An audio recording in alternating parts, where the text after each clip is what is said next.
auzu billaahi mina sheytaani rajiim bismillaahi rahmaani rahiim ak waa waañu ma mi ñu ngi leen di leen ziar di leen def seen wàccuwaay waa di ñëw ak yéen tey suñu recette ceebu ñebbe am géej gi ya waa ak toog suñu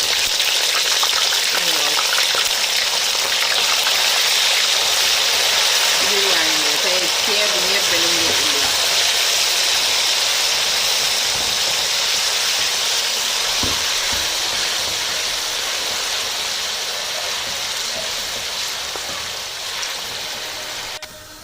sama daal di def nag sama kiccax heure bi laa koy def sinon dafay tas sànni sama dara géej gi beurre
waaw def naa sama ñulug nag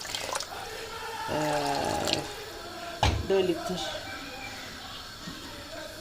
d'eau maa ngi koy kii ak 1 kilo 500 parce que légumes yi moo tax léegi sama ñulug bu baax na maa ngi def sama ñebbe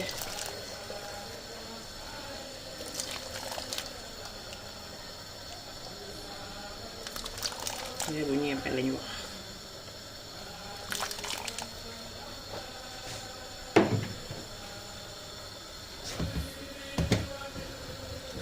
sama légume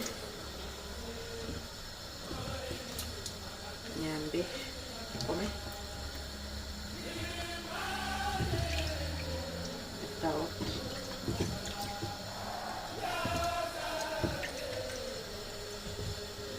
léegi pataas yi ak pataas damay xaar ci kanam tuuti ma def ko ci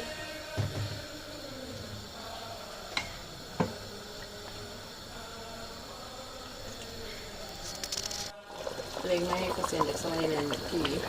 légumes yi comme batanse bi ak pataas bi ak samay géej ak sama nokkos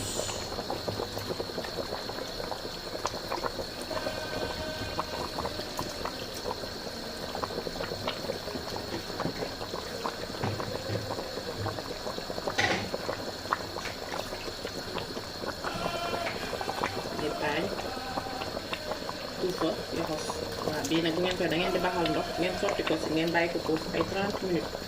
ba suuf bi wàcc parce que dafay am suuf boo ko defu rek dama yàq sa ceeb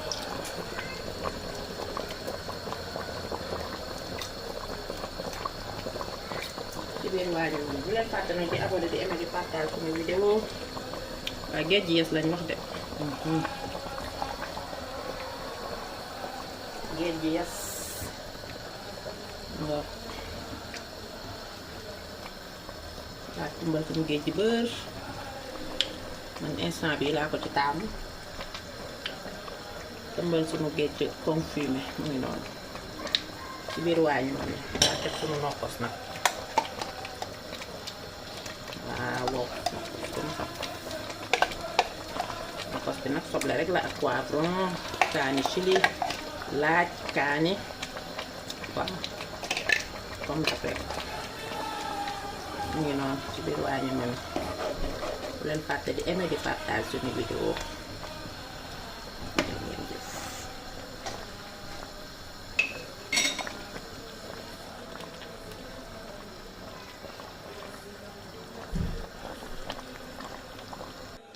léegi damaa ngi seppi samay légumes di waaj a ñëw sóor sama ceeb si biir waañu ma mi tey ceebu géej gi yes lañu wax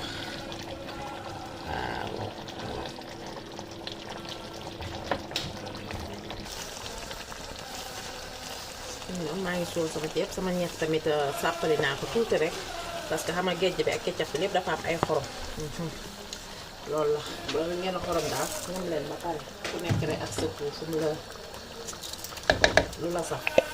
sàppali naa tuuti rek parce que dafa am xorom sama nokkos bu ma dëppoo tuuti dama ko ci defaat ci sóor bi sànni ci sama kaani